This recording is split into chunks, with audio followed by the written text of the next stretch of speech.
বলছি আসবে, এবং তোমরা লাইক এন্ড সাবস্ক্রাইব করে আমাদের চ্যানেলটাকে এগিয়ে নিয়ে যেতে সাহায্য করো।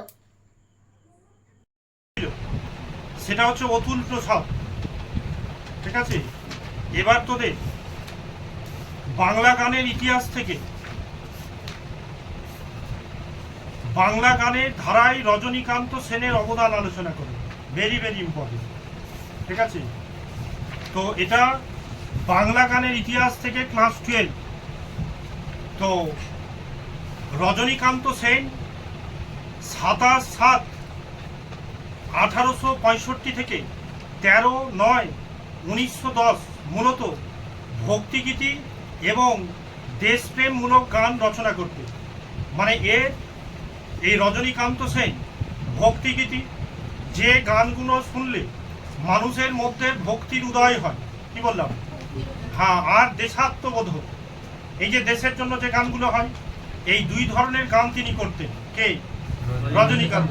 যেহেতু এটা পড়ছিস বাংলা গানের ইতিহাস, বোঝা যাচ্ছে? তো আমাদের যেগুলো অনেক পপুলার গান আছে, কোনোটা হয়তো জাতীয় সঙ্গীতে রূপান্তরিত হয়েছে, কোনোটা বিপ্লবীরা তাদের জাতীয় সঙ্গীতে পরিণত করেছিল এই গানগুলোকে। তো এদের যে গানগুলো, তো এই রজনীকান্ত সেন বললাম 27/7/1865 থেকে এর যাত্রা শুরু। 13/9/1910 মূলত ভক্তিগীতি এবং দেশাত্মবোধ গান রচনা করতে। বেশ কিছু হাসির গানও তিনি লিখেছিলেন, কি বললাম, কিন্তু হাসির গান এই রজনীকান্তের মধ্যে প্রথম দিকে ছিল না। পরে এই হাসির গান গাওয়ার ধারা তার মধ্যে অন্য জায়গা থেকে এসেছিল। একটু পরে আমরা পাবো যে কোথা থেকে এসেছিল এর মধ্যে হাসির গান রচনা করা, সেই কি বলবো প্রক্রিয়া। তো মূলত রজনীকান্ত ভক্তিগীতি এবং দেশাত্মবোধের গানই রচনা করতেন। বেশ কিছু হাসির গানও রচনা করেছেন। তার কৈশোর শ্যামা সঙ্গীত রচনার মাধ্যমে আপন প্রতিভার প্রকাশ ঘটায়। তো এ কিন্তু ছোট থেকেই শ্যামা সঙ্গীতের প্রতি তার চাহিদা ছিল প্রচুর। এই যে শ্যামা সঙ্গীত মানে ভক্তিগীতি, তো শ্যামা সঙ্গীত কোনটা, যেটা মা কালীর গানগুলো গায়, তো শ্যামা সঙ্গীত হচ্ছে এর প্রিয় গান। শ্যামা সঙ্গীত দিয়ে এর হাতের খড়ি হয়েছিল। তো শ্যামা সঙ্গীত রচনার মাধ্যমে তিনি আপন প্রতিভার প্রকাশ করেন। মানে এত সুন্দর শ্যামা সঙ্গীত গাইতো, যেটা মানুষের কাছে শ্যামা সঙ্গীত দিয়েই এই রজনীকান্ত জনপ্রিয় হয়েছিল। কি প্রিয় বললাম, কিন্তু লিখেছিলেন অনেক ধরনের দেশাত্মবোধক হাস্যরসমূলক গান। তো আমি বলেছিলাম যে হাস্যরস অনেক পরে এসেছিল। তো বলেছে কি করে তার এই এগিয়ে যাওয়া, তো বলছে অক্ষয় কুমার বাড়িতে গানের আসরে তিনি নিজের তৈরি গানগুলো গাইতেন। মানে নিজে তৈরি করত, আর নিজে তৈরি করে অক্ষয় কুমার বাড়িতে গিয়ে তিনি নিজের তৈরি গানগুলো গাইতেন। এখানেই তিনি কবি দ্বিজেন্দ্রলাল রচিত হাসির গানগুলি শুনতেন। কিসের গান বললাম?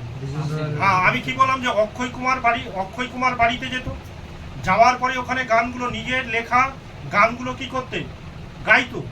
আর ওখানেই দ্বিজেন্দ্রলাল ঠাকুরের হাসির গানগুলো শুনতো। এখান থেকেই হাসির গানের প্রতি তার চাহিদা বেড়ে যায়। কার?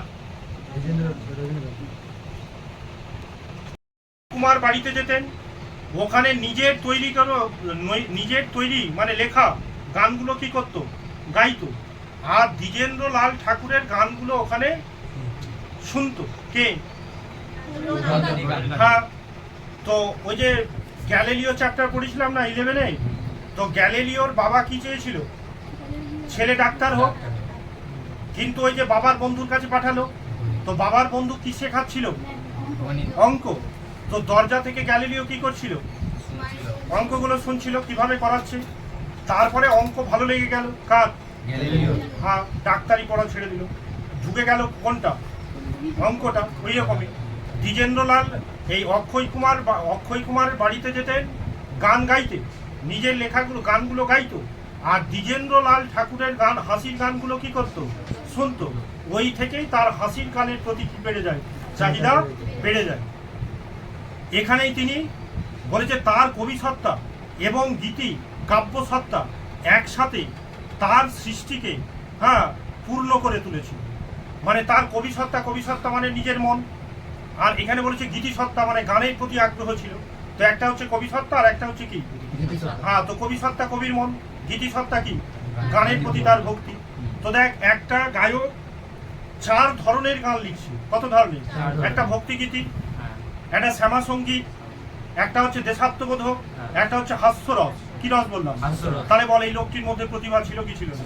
ছিল। তো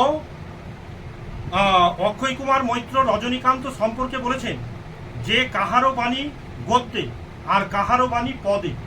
কেউ পদ রচনা করে হয়ে যায় আর কেউ গান রচনা করে হয়, কিন্তু এই পদ এবং গান দুটোই রচনা করতে।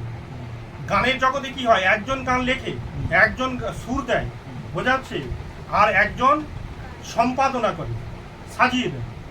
কিন্তু এ সমস্ত কিছুই নিজে করে নিত। পদও দিয়ে দিত। পদ বুঝছিস তো? পদ বুঝিস কি? লাইনগুলো তৈরি করে কিনা, তো কোন লাইনের পর কোন পদগুলো বসবে সেগুলো কি বসানো একার পক্ষে কি হয় না, সম্ভব হয় না। যাদের প্রতিভা থাকে তাদের মধ্যে এতগুলো কি থাকে, গুণ থাকে, যেটা রজনীকান্তের মধ্যে ছিল।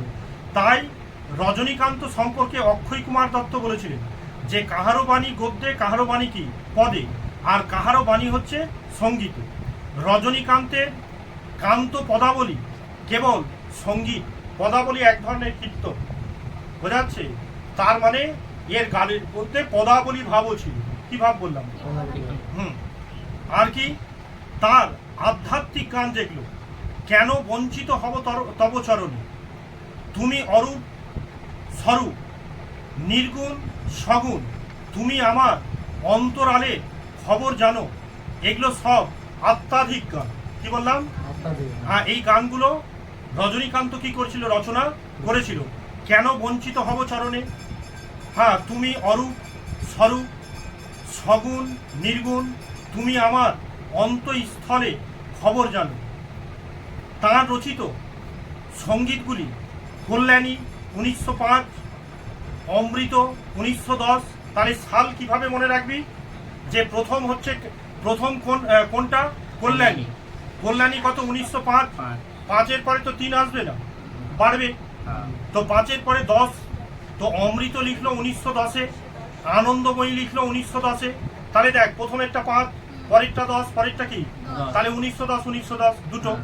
তাহলে বলছে অমৃত 1910, তারপরে আনন্দময়ী 1910, বিশ্রাম 1910, তার মানে 3টি 10-এ যাচ্ছে। অভয়া 1910, তারপরে সম্ভব কুসুম 1913, তারপরে হচ্ছে শেষ দান 1927 ইত্যাদি। এই গানগুলো কি করেছে, রচনা করেছে। আর তার মায়ের দেয়া মোটা কাপড়, যে মোটা কাপড় গানটি সম্বন্ধে সুরেশচন্দ্র সমাজপতি বলেছেন ইহাতে মিনতির অশ্রু আছে। কিসের অশ্রু? হ্যাঁ, তাহলে কেন বললেন? এই গানটা যখন শুনবি, বাজিয়ে একটু শুনিস, বোঝা যাচ্ছে ভালো করে। গান কখন শোনে? ঘুমানোর সময়। ঘুমিয়ে আর একটু চালিয়ে দিবি গানটাকে। তো যদি কেউ শব্দ বোঝে, কি বোঝে বললাম, হ্যাঁ, তো দেখবি তোর চোখ দিয়ে জল কি আসছে, গড়িয়ে আসছে। তার মানে গান শুনলেই তোর মধ্যে একটা মমতা ভাব কি হবে, জাগ্রত হবে। মিনতির অশ্রু আছে। কিসের বললাম? অশ্রু মানে কি, জলধারা। তো এই যে বলছে যে মায়ের দেয়া মোটা কাপড় মাথায় তুলে নেড়ে ভাই, এটা কখন বলেছিল? এইগুলো হচ্ছে দেশাত্মবোধক গান। যখন 1905 সালে লর্ড কার্জন বঙ্গভঙ্গ করেছিল, মানে আমাদের এই বাংলাকে ভাগ করবে, পাকিস্তান আর হিন্দু মুসলমানকে আলাদা করার জন্য ভারত আর পাকিস্তানকে ভাগ করলো। হ্যাঁ, তো ভাগ করার সময় এই গানটা গেয়েছিল। কখন গিয়েছিল? স্বদেশী আন্দোলনে। এই যে গান্ধীজি বলেছিল না যে তোমরা বাংলা ভাগ করলে আমরা স্বদেশী জিনিস ব্যবহার করব। কি জিনিস?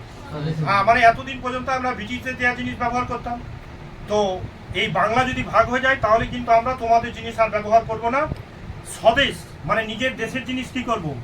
হ্যাঁ, তখন গান্ধীজি স্কুল শেষ করে যে ছাত্ররা বেরিয়ে আসতো তাদেরকে নিয়ে চরকায় কি করতো, সুতো কাটতো, সুতো কেটে খাদি বস্ত্র কি করতো, তৈরি করতো। আর রাস্তায় রাস্তায় এই গানটি গাওয়া হতো যে মায়ের দেয়া মোটা কাপড় মাথায় তুলে নেবে ভাই।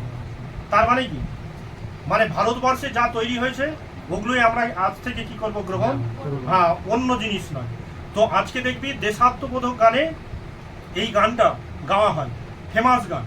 এবং সুরেন্দ্রনাথ এই জন্যই বলেছিলেন ইহাতে মিনতির অশ্রু আছে। কিসের বললাম? হ্যাঁ, মানে এই সব গান শুনলে চোখ দিয়ে জল কি আসবে, বেরিয়ে আসবে। আর কি বলেছে, এতে নিয়তির বিধান আছে, বাঙালির মনে কথা রজনীকান্তের গানগুলো। বলছে যতই সমাজ পরিবর্তন হোক, বুঝতে পেরেছিস তো, কিছু কিছু গান আছে কিনা যুগ যুগান্তর ধরে অমরত্ব লাভ করবে এই গানগুলো। এই যে মায়ের দেয়া মোটা কাপড় মাথায় তুলে নেড়ে ভাই, যুগ যুগান্তর চেঞ্জ হবে, পর্যায় পর্যায় মানে প্রজন্ম চলে যাবে, কিন্তু এই গানগুলোর কোনোদিন কি যাবে না, ডুবে। আর সেই জন্য এই রজনীকান্ত বাঙালিদের মনে চিরতরে কি করে নিয়েছে, জায়গা করে নিয়েছে। তো এই ভক্তিমূলক গানে বলেছে আত্মনিবেদন আকুতি আছে আজও বাঙালি শ্রোতাকে মুগ্ধ করে। বোঝা যাচ্ছে এই গানগুলো বাঙালিরা যখনই শুনুক, বোঝা যাচ্ছে এই গানগুলো কখনোই কি হবে না, পুরনো হবে না। কেন কি বাঙালিদের মনে এই গানগুলো কি রাখা আছে, গেথে রাখা আছে। কার গান? হ্যাঁ, সেই জন্য তো এরা এই বাংলা গানের ইতিহাসে কি পেয়েছে, জায়গা পেয়েছে। আর একটা ছিল অতুল প্রসাদ সেন, যেটা গতবার দিল, এই দুটো কমনে দেওয়া ছিল, ভিভি করা ছিল। তো একটা গেছে আর একটা থেকেছে, আছে খুব জোর তিনটে উঠবে।